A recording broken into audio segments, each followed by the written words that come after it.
Good evening बच्चों। आज पढ़ेंगे एड्स का दूसरा टॉपिक।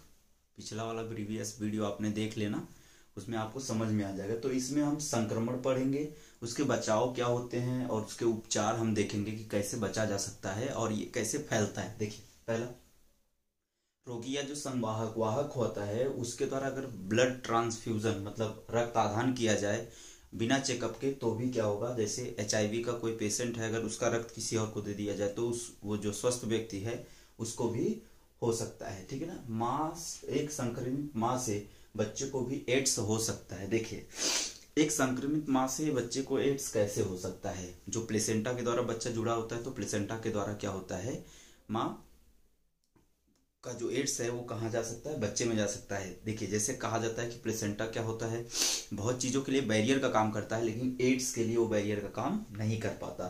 ठीक है ना। तो मिल्क फीडिंग से भी हो सकता है।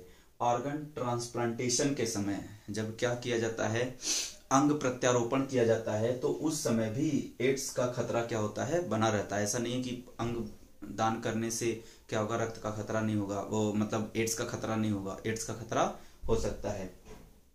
जो ड्रग्स एडिक्ट्स वाले होते हैं, जैसे जो ड्रग क्या करते हैं, लेते हैं या उसके आदी हो गए हैं, वो क्योंकि समूह में होते हैं, ग्रुपिंग होता है उनका, तो एक ही क्या होते हैं, सुई से वो सारे जो फ्रेंड्स होते हैं वो अपने क्या करते हैं, ड्रग्स को लेते हैं। और मान लीजिए कोई एक इन्फेक्टेड है एचआईवी से, तो बाकी औरों को क्या हो जाएगा, हो जाएगा। और मल्टीपल सेक्सुअल जो पार्टनर्स होते हैं, एक से अधिक लोगों के साथ सेक्स करना या संभोग करना, तो उससे भी क्या होता है, एड्स फैल सकता है।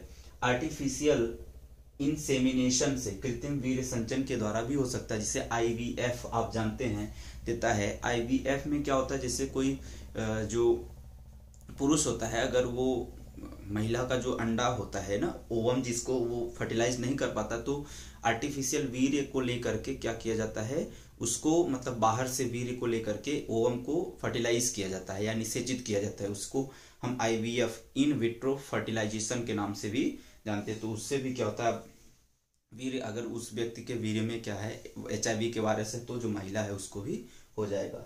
देखिए, इंक्यूबेशन पीरियड क्या होता है, इसका जो ये उत्पन्न का मतलब जो इसका असर होता है वो कब दिखता है। ठीक है ना।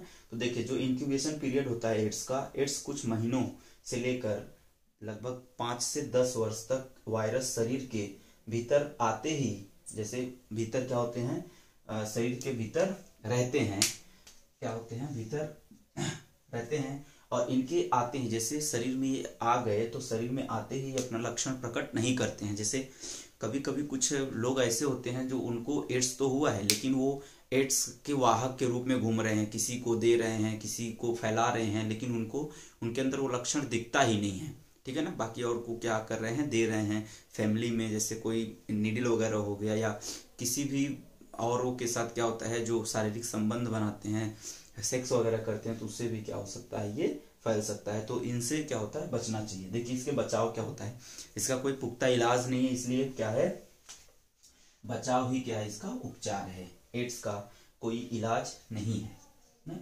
कोई इसकी दवाई नहीं बनी है। तो देखिए, जैसे कहा जाता है कि कंडोम का प्रयोग करें। जैसे अगर एक से ज्यादा साथी के साथ या पार्टनर के साथ सेक्स कर रहे हैं, तो कंडोम्स का, बैरियर का इस्तेमाल किया जाना चाहिए। या फिर आप एक ही साथी के साथ सेक्स करें, तो इससे क्या होगा, ये नहीं फैलेगा। ठीक है ना। साथ ही रक्त आदान के समय जब क्या होता है, ब्लड डोनेट कर रहे हैं, उस समय रक्त की जांच होना बहुत आवश्यक है। डिस्पोजल का इस्तेमाल करना, जो एक बार सुई लगा दी जाए फिर दोबारा उसका इस्तेमाल न किया जाए, तो भी इससे बच सकते हैं। और जो एड्स, जो मतलब संक्रमित माता है, उसको बच्चा न जनने की, न पैदा करने की सलाह दी जानी चाहिए। तो क्या होगा, इससे एड्स से बचा जा सकता है। और देखिए, जैसे हम निदान देखें, इसके क्या होता है, ट्रीटमेंट कैसे इसका किया जाएगा, इसको कैसे रोका जा सकता है। ठीक है ना। तो टेस्ट करके हम क्या कर सकते हैं, जागरूक कर सकते हैं लोगों को। तो इसमें होता है एलिसा टेस्ट किट। ये एलिसा टेस्ट किट क्या होता है, ये जो एलिसा, इसका फुल फॉर्म है enzyme linked immuno sorbent. Enzyme linked immuno sorbent.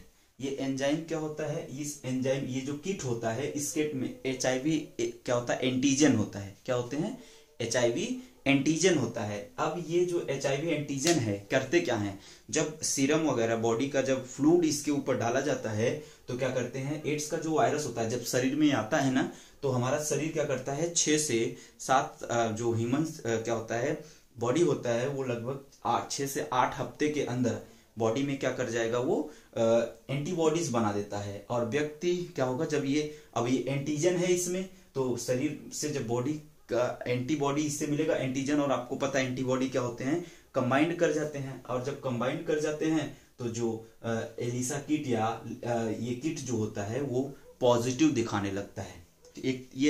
एक है वेस्टर्न बोल्ट टेस्ट, ये पुख्ता कर देगा, ये ठप्पा लगा देगा कि नहीं, कोई भी व्यक्ति जो है वो पूरी तरह से 100% वो HIV पॉजिटिव है।